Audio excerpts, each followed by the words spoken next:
প্রবৃত্তির চাহিদার কারণে মানুষ গুনাহ করে।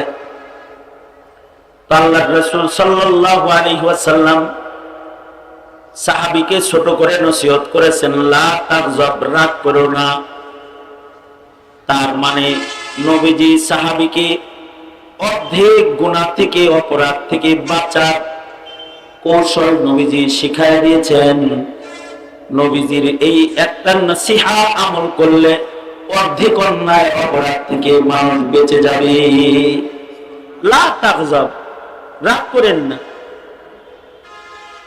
এ কারণে আল্লাহর রাসূলের রাগও কম ছিল।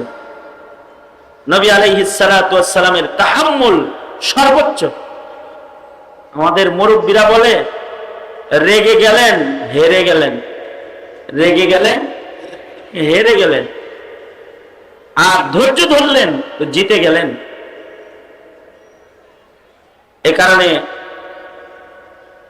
সাহাবায়ে কেরামেরও ধৈর্য বেশি ছিল, নবীজিরও ধৈর্য বেশি, সাহাবায়ে কেরামেরও ধৈর্য বেশি।